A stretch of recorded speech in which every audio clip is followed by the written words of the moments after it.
ಒಂದು ಕಾಲದಲ್ಲಿ ಜನರು ಚಿನ್ನದ ಖಜಾನೆಯನ್ನು ತೆಗೆದುಕೊಳ್ಳಲು ನಿರಾಕರಿಸಿದ್ದರು. ಆದರೆ ಕೇವಲ 3 ತಿಂಗಳ ನಂತರ ಅದೇ ಜನರು ಅದಕ್ಕಾಗಿ ಜಗಳವಾಡಲು ಶುರು ಮಾಡಿದರು. ಯಾಕೆ ಗೊತ್ತಾ?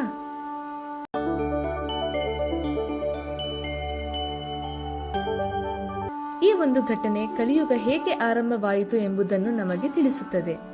ಕುರುಕ್ಷೇತ್ರದಲ್ಲಿ ಮಹಾಭಾರತದ ಮಹಾಯುದ್ಧ ನಡೆಯಿತು. ಧರ್ಮ ಮತ್ತು ಅಧರ್ಮದ ನಡುವಿನ ಈ ಯುದ್ಧದಲ್ಲಿ ಪಾಂಡವರು ಜಯಶಾಲಿಯಾದರು. ಆದರೆ ಯುದ್ಧ ಘೋರೆಯಲ್ಲಿ ಅನೇಕ ಜೀವಗಳು ನಾಶವಾಯಿತು. ಈ ಪಾಪಕ್ಕೆ ಪ್ರಾಯಶ್ಚಿತ್ತವಾಗಿ ಮತ್ತು ಧರ್ಮವನ್ನು ಪುನಃ ಸ್ಥಾಪಿಸಲು ಯುಧಿಷ್ಠಿರನು ಮಹಾಯಜ್ಞ ಅಶ್ವಮೇಧ ಯಾಗ ನಡೆಸಲು ತೀರ್ಮಾನಿಸಿದ. ಶ್ರೀಕೃಷ್ಣ ಮತ್ತು ವೇದವ್ಯಾಸರ ಮಾರ್ಗದರ್ಶನದಲ್ಲಿ ಯಾಗದ ಸಿದ್ಧತೆಗಳು ಪ್ರಾರಂಭವಾದವು. ಈ ಯಾಗ 1 ವರ್ಷ ಕಾಲ ನಡೆಯಿತು.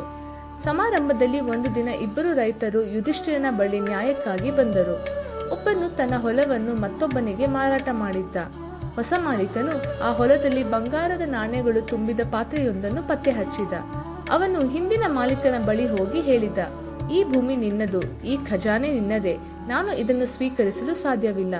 ಆದರೆ ಹಿಂದಿನ ಮಾಲೀಕನು ತಿರಸ್ಕರಿಸಿ ಹೇಳಿದ, ನಾನು ನಿನಗೆ ಭೂಮಿಯನ್ನು ಮಾರುವಾಗ ಅದರೊಳಗಿನ ಎಲ್ಲವೂ ನಿನ್ನದೇ ಎಂದು ನಿರ್ಧಾರವಾಗಿತ್ತು. ಈ ಖಜಾನೆ ಈಗ ನಿನ್ನದು, ನನಗೆ ಇದರ ಮೇಲೆ ಹಕ್ಕಿಲ್ಲ. ಚಿನ್ನದ ಪಾತ್ರೆಯನ್ನು ತೆಗೆದುಕೊಳ್ಳಲು ನಿರಾಕರಿಸಿದ ಇಬ್ಬರು ರೈತರು ಯುಧಿಷ್ಠಿರನ ಬಳಿ ಬಂದು ವಿವಾದವನ್ನು ಬಗೆಹರಿಸುವಂತೆ ಬೇಡಿಕೊಂಡರು. ಯುಧಿಷ್ಠಿರನು ಈ ದೃಶ್ಯ ನೋಡಿ ಆಶ್ಚರ್ಯಚಕಿತನಾದನು. ಈ ವಿಚಾರವನ್ನು ಶ್ರೀಕೃಷ್ಣ ಬಳಿ ಹೇಳಿದನು. ಯುಧಿಷ್ಠಿರನು ಕೃಷ್ಣನ ಸಲಹೆಯಂತೆ ಚಿನ್ನದ ಪಾತ್ರೆಯನ್ನು ತನ್ನ ಬಳಿ ಬಿಟ್ಟು 3 ತಿಂಗಳ ನಂತರ ರೈತರನ್ನು ಹಿಂತಿರುಗಲು ಸೂಚಿಸಿದನು. 3 ತಿಂಗಳ ನಂತರ ಇಬ್ಬರು ರೈತರು ಮತ್ತೆ ಹಾಜರಾದರು. ಆದರೆ ಈ ಬಾರಿ ಅವರ ನಡವಳಿಕೆಯಲ್ಲಿ ಬದಲಾವಣೆ ಕಂಡುಬಂತು. ಆಗ ಶ್ರೀಕೃಷ್ಣನು ಹೇಳಿದನು, ಇದು ಕಲಿಯುಗದ ಆರಂಭ. ಮಾನವನ ಹೃದಯದ ಶುದ್ಧತೆ ಕ್ಷೀಣಿಸತೊಡಗಿದೆ. ಈಗಿನಿಂದ ನಿಷ್ಠೆ ಕುಗ್ಗುವುದು, ಸ್ವಾರ್ಥ, ಮೋಹ ಮತ್ತು ಅಸತ್ಯ ಹೆಚ್ಚಾಗಲಿವೆ. ಆದರೆ ಕತೆ ಇಲ್ಲಿಗೆ ಮುಗಿಯುವುದಿಲ್ಲ. ಯಾಗದ ಕೊನೆಯಲ್ಲಿ ನಡೆದ ಒಂದು ವಿಚಿತ್ರ ಘಟನೆ ಈ ಸತ್ಯವನ್ನು ಇನ್ನಷ್ಟು ಆಳವಾಗಿ ತೋರಿಸುತ್ತದೆ.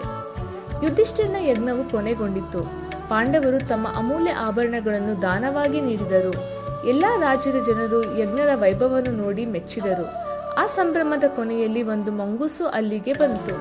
ಅದರ ಅರ್ಧ ದೇಹ ಚಿನ್ನದಂತೆ ಮಿನುಗುತ್ತಿತ್ತು, ಉಳಿದ ಅರ್ಧ ಸಾಮಾನ್ಯ ಕಂದು ಬಣ್ಣದಲ್ಲೇ ಇತ್ತು. ಅದು ಯಜ್ಞದ ಅವಶೇಷಗಳ ಮೇಲೆ ಉರುಳಾಡಿತು. ನಂತರ ತನ್ನ ದೇಹವನ್ನು ನೋಡಿ ನಿರಾಶೆಯಾದಂತೆ ಕಂಡಿತು. ಈ ಯಾಗ ಶ್ರೇಷ್ಠವೆಂದು ಎಲ್ಲರೂ ಹೇಳಿದರು. ಆದರೆ ನನ್ನ ಉಳಿದ ದೇಹ ಚಿನ್ನದಾಗಲಿಲ್ಲ. ಈ ಯಾಗ ನಿರರ್ಥಕ ಎಂದು ಹೇಳಿತು. ಅಚ್ಚರಿಗೊಂಡ ಜನರು ಪ್ರಶ್ನೆ ಮಾಡಿದಾಗ ಮುಂಗುಸು ಒಂದು ಕಥೆಯನ್ನು ಹೇಳಿತು. ವರ್ಷಗಳ ಹಿಂದೆ ಒಂದು ಸಣ್ಣ ಹಳ್ಳಿಯಲ್ಲಿ ಭಯಾನಕ ಬರಗಾಲವಿತ್ತು. ಒಂದು ಬಡ ಕುಟುಂಬ, ತಂದೆ, ತಾಯಿ, ಮಗ ಮತ್ತು ಅವನ ಪತ್ನಿ ಭಾರಿ ಹಸಿವಿನ ಮಧ್ಯೆ ಬದುಕುತ್ತಿದ್ದರು. ಒಂದು ದಿನ ಅವರಿಗೆ ಸಿಕ್ಕ ಜೋಳದಿಂದ ಒಂದು ಸಣ್ಣ ರೊಟ್ಟಿ ತಯಾರಿಸಿದರು. ಆದರೆ ಆ ಸಮಯದಲ್ಲಿ ಮನೆಗೆ ಒಬ್ಬ ಅತಿಥಿ ಬಂದನು. ಅತಿಥಿಯ ದುರ್ಬಲ ಸ್ಥಿತಿ ನೋಡಿ ಅವರು ತಕ್ಷಣ ತಮ್ಮ ಆಹಾರವನ್ನು ಅವನಿಗೆ ನೀಡಲು ನಿರ್ಧರಿಸಿದರು. ಮೊದಲು ತಂದೆ ತಾಯಿ ತಮ್ಮ ಪಾಲನ್ನು ಕೊಟ್ಟರು. ನಂತರ ಮಗ ಹಾಗೂ ಅವನ ಪತ್ನಿ ಸಹ ತಮ್ಮ ಆಹಾರವನ್ನು ಕೊಟ್ಟರು.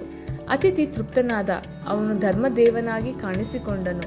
ಅವನು ಹೇಳಿದನು, ನೀವು ಹಸಿವು ಮತ್ತು ಆಸೆಯನ್ನು ಜಯಿಸಿದ್ದೀರಿ. ನಿಮ್ಮ ತ್ಯಾಗ ಅಪಾರವಾಗಿದೆ. ನಿಮ್ಮ ಕುಟುಂಬಕ್ಕೆ ಸ್ವರ್ಗದ ಸ್ಥಾನ ಸಿಗುತ್ತದೆ. ಅದೇ ಕ್ಷಣದಲ್ಲಿ ಅವರ ಮನೆಯ ಮುಂದೆ ಒಂದು ದೈವಿಕ ರಥ ಬಂತು. ಧರ್ಮದೇವರು ಅವರನ್ನು ಸ್ವರ್ಗಕ್ಕೆ ಕರೆದುಕೊಂಡು ಹೋದರು. ಅದೇ ಸಮಯದಲ್ಲಿ ಅಲ್ಲೇ ಇದ್ದ ಮಂಗೂಸು ಅವರ ಮನೆಯಲ್ಲಿ ಬಿದ್ದ ಕೆಲವು ಆಹಾರದ ಕಣಗಳ ಮೇಲೆ ಉರುಳಿದಾಗ ಅದರ ದೇಹದ ಅರ್ಧ ಭಾಗ ಚಿನ್ನದಂತೆ ಬದಲಾಯಿತು. ಮುಂಗೂಸು ಹೇಳಿತು, ಆ ಕುಟುಂಬದ ತ್ಯಾಗದ ಶುದ್ಧತೆಯನ್ನು ಈ ಯಾಗ ತಲುಪಲಿಲ್ಲ. ಆದ್ದರಿಂದ ನನ್ನ ದೇಹ ಪೂರ್ಣ ಚಿನ್ನವಾಗಲಿಲ್ಲ. ಮುಂಗೂಸಿನ ಈ ಕತೆ ಕೇಳಿದ ಎಲ್ಲರೂ ಕೆಲಕಾಲ ಮೌನರಾಗಿದ್ದರು. ಯಾಗದ ಪೂರ್ಣತೆಗೆ ಕಲಿಯುಗದ ಆರಂಭವೂ ಆಗಿರುತ್ತದೆ. ಭಾರತೀಯ ಪೌರಾಣಿಕ ಪ್ರಕಾರ ಮಾನವನ ಬದುಕು 4 ಯುಗಗಳ ಮೂಲಕ ಸಾಗುತ್ತದೆ. ಸತ್ಯಯುಗ, ಎಲ್ಲರೂ ಸತ್ಯ ಹೇಳುತ್ತಿದ್ದರು. ಧರ್ಮವು ಬಲವಾಗಿ ನಿಂತಿತ್ತು. ತ್ರೇತಾಯುಗ, ಜನರಲ್ಲಿ ಅಹಂಕಾರ ಮತ್ತು ಆಸೆಗಳು ಶುರುವಾದವು. ಇದು ರಾಮಾಯಣದ ಕಾಲ. ದ್ವಾಪರ ಯುಗ, ಸತ್ಯ ಮತ್ತು ಸುಳ್ಳು ಮಿಶ್ರವಾಗಿತ್ತು. ಮಹಾಭಾರತದ ಕಾಲ. ಕಲಿಯುಗ, ಈಗಿನ ಕಾಲ.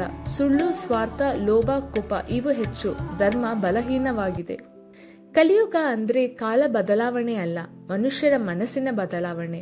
ಯುಗಗಳು ಬದಲಾಗಬಹುದು, ಆದರೆ ಧರ್ಮ ಮತ್ತು ಸತ್ಯ ನಮ್ಮ ಆಯ್ಕೆಯ ಮೇಲೆ ಅವಲಂಬಿತ. ನಮ್ಮೊಳಗಿನ ನಿಷ್ಠೆ ಇದ್ದರೆ ಕಲಿಯುಗದಲ್ಲೂ ಸತ್ಯಯುಗವನ್ನು ನಿರ್ಮಿಸಬಹುದು. Thank you for watching. Like, share and subscribe for more videos.